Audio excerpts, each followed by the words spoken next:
హైదరాబాద్ను అంతర్జాతీయ నగరంగా చేస్తామంటున్నారు. ప్రపంచ దేశాల అతిథులు మళ్లీ మళ్లీ వచ్చేలా, మనోరంజకమైన అనుభవాలు కలిగించేలా వ్యవహరిస్తామని అంటున్నారు.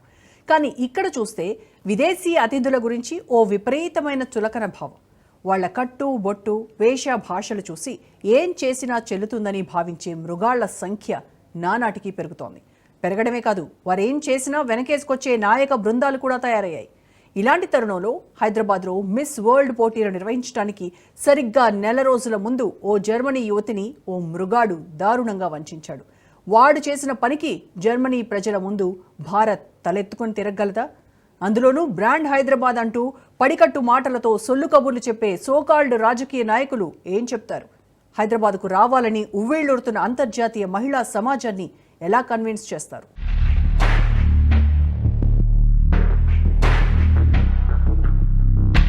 చుట్టపు చూపుగా వచ్చిన జర్మనీ యువతిపై అత్యాచారం. వచ్చే నెలలో హైదరాబాద్లో మిస్ వరల్డ్ పోటీలు. అంతర్జాతీయ మహిళలకు హైదరాబాద్ రక్షణ ఇస్తుందా? రేవంత్ రెడ్డి సర్కార్పై ఇప్పుడు అంతర్జాతీయ మహిళా సమాజం నజర్ పడింది. వేర్వేరు ఉచిత పథకాలతో మహిళలకు అత్యంత ప్రాధాన్యమిస్తున్న ముఖ్యమంత్రి రేవంత్ రెడ్డి పరిపాలనలో అసలు మహిళల మాన ప్రాణాలకు రక్షణ ఉందా అన్న అనుమానాలు ఇప్పుడు కేవలం తెలంగాణ మహిళలకే కాదు, అంతర్జాతీయ మహిళల్ని పట్టి పీడిస్తున్నాయి. ప్రపంచ స్థాయి అందాల పోటీలు నిర్వహించుకుని మహిళల ఔన్నత్యాన్ని, వారి స్వాభిమానాన్ని చాటాలని, అలాగే తెలంగాణలో ఉన్న ప్రాచీన శిల్ప సంపద, కళా సృజనను ప్రపంచం ముందు ఉంచాలని రేవంత్ రెడ్డి సర్కార్ ఎంతగానో కృషి చేస్తోంది. ఎన్నో వ్యయ ప్రయాసాలకు ఓర్చి ఆఖరుకు హైదరాబాద్లో మిస్ వరల్డ్ పోటీలు నిర్వహించే అవకాశాన్ని దక్కించుకుంది. అయితే ఆ పోటీలు మరో నెల రోజుల్లో జరుగుతాయనగా హైదరాబాద్ పాత బస్తీలో దారుణం చోటు చేసుకుంది. హైదరాబాద్లో ఉన్న ఓ మిత్రుడి ఇంటికి చుట్టపు చూపుగా వచ్చిన జర్మనీ యువతిని మాయమాటలు చెప్పిన అస్లాం అనే మానవ మృగాడు దారుణంగా వంచాడు. పహాడీ షరీఫ్ ప్రాంతంలో నిర్మానుష్య ప్రాంతానికి తీసుకెళ్లి అత్యాచారం చేశాడు. దీంతో హైదరాబాద్ మహిళా సమాజం మాత్రమే కాదు, అంతర్జాతీయ మహిళా సమాజం కూడా ఒక్కసారిగా కంగారు పడింది. బ్రాండ్ హైదరాబాద్ అంటూ చొల్లు కబుర్లతో కాలక్షేపం చేసే రాజకీయ నాయకులు ఈ ఘటనపై ఎలా స్పందిస్తారు? అస్లాం అనే మానవ మృగానికి శిక్ష పడేలా చేస్తారా, లేక చట్టం న్యాయమంటూ బెయిలిప్పించి మరికొందరు అస్లాంలను అచ్చోసిన ఆంబోతుల్లా రోడ్ల మీదికి వదిలేస్తారా అన్న ప్రశ్నలు సర్వత్రా వినిపిస్తున్నాయి.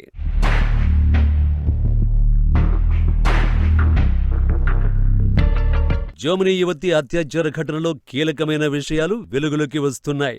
యువతిని నమ్మించిన మహమ్మద్ అబ్దుల్ అస్లాం అనే 25 ఏళ్ల కుర్రాడు పక్కా పథకం ప్రకారమే యువతిపై అఘాయిత్యానికి పాల్పడ్డాడని పహాడీ షరీఫ్ పోలీసులు తేల్చారు. అంతేకాదు, ఈ కేసు దర్యాప్తులో భాగంగా నిందితుడి విశ్వరూపం తెలిసొచ్చిందట పోలీసులకు. అస్లాం అనేవాడు 19 ఏళ్ల వయసులోనే బాలికపై లైంగిక దాడి కేసులో యాకుత్పురా పోలీసులకు చిక్కాడు. జైలుకెళ్లొచ్చాడు. పోక్సో కేసును 2022లో న్యాయస్థానం కొట్టేసిందట. ఆ తర్వాత దుబాయ్లో డ్రైవర్గా పనిచేసిన ఈ అస్లాం ఏడాది క్రితం హైదరాబాద్ తిరిగొచ్చాడు. ఇక అప్పటినుంచి జులాయిగా తిరుగుతున్నాడు. మార్చి 31న రంజాన్ సందర్భంగా సెల్ఫ్ డ్రైవ్ కారు తీసుకుని తన కాలనీకి చెందిన కొంతమంది బాలులతో నగరంలో తిరిగాడు. మందమల్ల చౌరస్తా దగ్గర జర్మనీ యువతి, ఆమె స్నేహితుడు అస్లామన్ టీంకు కనిపించారు. పిల్లలతో కనిపించిన అస్లాం ఫ్యామిలీ మ్యాన్లా నటిస్తూ ఆ జర్మనీ జంటను పరిచయం చేసుకున్నాడు. వారిని కారెక్కించుకుని మామిడిపల్లి సమీపానికి వెళ్లాక మైనర్లను యువతి స్నేహితుడిని కారు నుంచి దింపి సెల్ఫీలు తీసుకోవాలని సూచించాడు. దగ్గరలోనే యూటర్న్ ఉందని కారు తిప్పుకొస్తానని చెప్పి ఆ జర్మనీ యువతిని నిర్మానుష్య ప్రాంతానికి తీసుకెళ్లి అఘాయిత్యానికి పాల్పడ్డాడు. దారుణానికి పాల్పడే ముందు యువతి అరవడానికి ప్రయత్నిస్తే ఎవరికీ చెప్పొద్దని, చెబితే చంపేస్తానని బెదిరించి పైశాచికంగా ప్రవర్తించాడు. దీంతో ఆ జర్మనీ యువతి ఒక్కసారిగా షాక్కు గురైంది. ఆ జంట ఇచ్చిన ఫిర్యాదు మేరకు పోలీసులు అస్లాంను అరెస్ట్ చేసి కేసు దర్యాప్తు చేస్తున్నారు. బాధితురాలు గురువారమే జర్మనీ తిరిగి వెళ్లిపోవలసి ఉన్నందున నిందితుణ్ణి వేగంగా పట్టుకోవడంతో పాటు న్యాయమూర్తి ముందు బాధితులు వాంగ్మూలమిచ్చేలా పోలీసులు ఏర్పాటు చేశారు. బాధితురాలు జర్మనీకి వెళ్లినప్పటికీ వర్చువల్ గా హాజరయ్యేలా చర్యలు తీసుకుంటున్నారు. దీంతో బాధితురాలు జర్మనీ నుంచే విచారణలో పాల్గొంటుంది.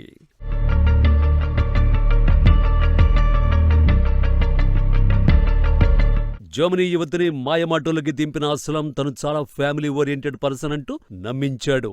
ఆపై వంచాడు. అయితే ఇలాంటి ఘటనలు కేవలం జర్మనీ యువతి విషయంలోనే కాదు, దేశంలో ప్రతిరోజు అనేక చోట్ల ఎన్నో ఉదంతాలు జరుగుతూనే ఉన్నాయి. ఇటీవలే నాగర్ కర్నూలు జిల్లాలో ఇలాంటిదే మరో దారుణం చోటు చేసుకుంది. ఓ యువతిపై 8 మంది యువకులు సామూహిక అత్యాచారానికి పాల్పడ్డారు. దైవ దర్శనానికి వెళ్లిన యువతిపై అఘాయిత్యం జరిగింది. యువతి తన బంధువుతో కలిసి ఊర్కొండపేట ఆంజనేయ స్వామి దేవాలయానికి వెళ్ళింది. సాయంత్రం మొక్కులు తీర్చుకుంది. రాత్రి అక్కడే నిద్ర చేయడానికి సిద్ధమయ్యారు. యువతి కాలకృత్యాల కోసం సమీపంలోని గుట్ట ప్రాంతానికి వెళ్ళింది. అక్కడ మాటువేసి ఉన్న యువకులు ఆమెను అటకాయించారు. వెంట వచ్చిన బంధువుపై దాడి చేశారు. బంధువు చేతులను కట్టేసి యువతిని బలవంతంగా గుట్ట మీదకు తీసుకువెళ్లారు. అక్కడ సామూహిక అత్యాచారానికి పాల్పడ్డారు. అయితే నేరాలు జరుగుతున్నంత వేగంగా దర్యాప్తులు ముందుకు సాగడం లేదు. కోర్టుల ద్వారా బెయిళ్లు పొందుతూ సాక్ష్యాధారాల్ని తారుమారు చేస్తూ చాలా మంది నిందితులు దర్జాగా తిరుగుతున్న ఉదంతాలు కనిపిస్తున్నాయి. ఇలాంటి అఘాయిత్యాలకు తక్షణ న్యాయం జరగాలని ప్రజలంతా కోరుకుంటున్నారు. అయితే వ్యవస్థలో ఉన్న అనేక బలహీనతల కారణంగా న్యాయమనేది బహుదూరపు బాటసారిగా మారిపోయిందంటున్నాడు సామాన్య పౌరుడు. ఈ పద్ధతి మారకపోతే హైదరాబాద్ ఒక్కటే కాదు, యావత్ భారత్ కూడా అంతర్జాతీయ సమాజం ముందు తలెత్తుకుని తిరిగే పరిస్థితులు ఉండవంటున్నారు.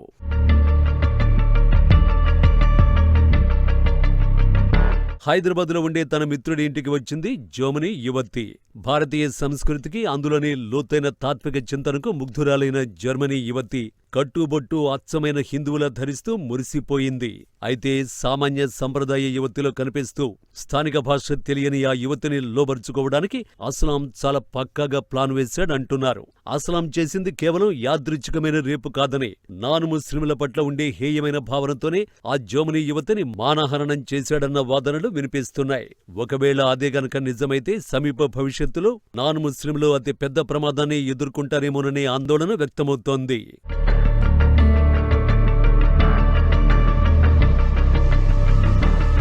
హైదరాబాద్లో మే నెలలో ప్రపంచ స్థాయి అందాల పోటీలు జరుగుతున్నాయి. మే 7న మొదలై మే 31న ఈ అందాల పోటీలు ముగుస్తాయి. జూన్ 2 రాష్ట్ర ఆవిర్భావ ఉత్సవాలను పురస్కరించుకుని ఈ పోటీలో నెగ్గిన సుందరాంగులను సన్మానించుకోబోతోంది మన తెలంగాణ సర్కార్. ఇలాంటి ప్రపంచ స్థాయి భారీ ఈవెంట్ జరుగుతున్న క్రమంలో వివిధ దేశాలకు చెందిన 120 మంది సుందరాంగులు ఇక్కడ పోటీల్లో పాల్గొనబోతున్నారు. వారంతా ఈ నెల రోజుల పాటు జరిగే వివిధ కార్యక్రమాల్లో పార్టిసిపేట్ చేస్తారు. తెలంగాణ మాత్రమే కాక దక్షిణాదిన ఉన్న అనేక పర్యాటక ప్రాంతాలు వీరు సందర్శిస్తారు. వీలును బట్టి గుంపులుగా వెళ్లొచ్చు, లేదా ఇద్దరిద్దరు చొప్పున వెళ్లి సందర్శించొచ్చు. ఇలాంటి పరిస్థితుల్లో వందలాదిగా వచ్చే అందమైన విదేశీ అతిథులకు రక్షణ ఎలా ఇస్తారు? వీధికో అస్లాం, వాడుకో అస్లాం ఉన్న తెలంగాణలో ఇలాంటి అస్లాంల బారి నుంచి అమాయకులైన విదేశీ అతిథుల్ని ఎలా కాపాడుతారు? ఎలా మన దేశ పరువును నిలబెడతారు అన్న ప్రశ్నలు తీవ్రంగా వినిపిస్తున్నాయి.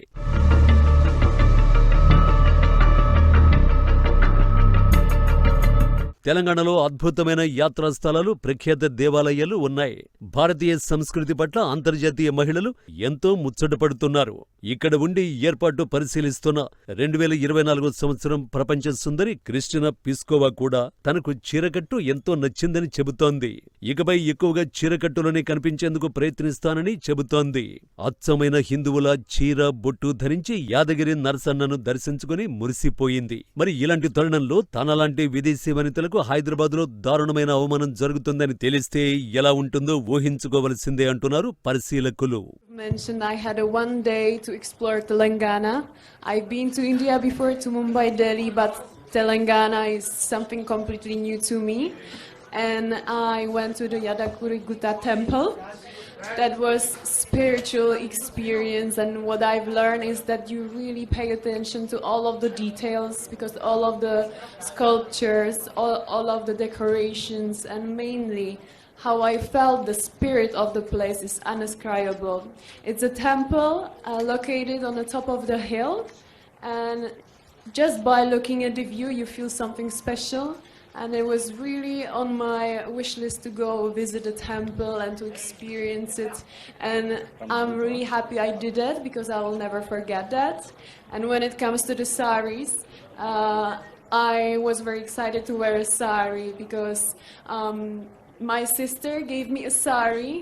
She brought it for me from India to the Czech Republic, and I really wanted to wear it, but I didn't know how to drape it. It's actually not so easy to do it.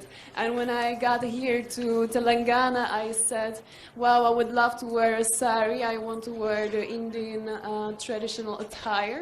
ఇలాంటి తరుణంలో కంటికి నదురుగా కనిపించే పాశ్చాత్య భామలు హైదరాబాదులో స్వేచ్ఛగా సంచరించే అవకాశం ఉందా? అలాంటి అవకాశం లేదని జర్మనీ యువతి ఘటన ద్వారా ప్రపంచ సుందరిమణులకు తెలిస్తే ఎంతో ప్రతిష్టాత్మకంగా నిర్వహిస్తున్న మిస్ వరల్డ్ పోటీల ఉద్దేశం ఏమవుతుందో ఆలోచించాలంటున్నారు మేధావులు. మరోవైపు అస్లాం అనేవాడు స్థానికంగా ఓ పార్టీకి చెందిన నాయకుడి కుమారుడు అంటున్నారు. ఆ పార్టీతో కాంగ్రెస్ కు ఉన్న మైత్రిని బట్టి అస్లాంలో లైట్ తీసుకుంటారా? ఇంతకు ముందులాగే అరెస్ట్ చేసి మళ్లీ బెయిల్ మంజూరు చేసి ఇదిగో ఇలా మరికొన్ని మానభంగాలు చేసుకోమని ప్రత్యక్షంగా అనుమతిస్తారా చూడాలంటున్నారు సామాన్య పౌరులు.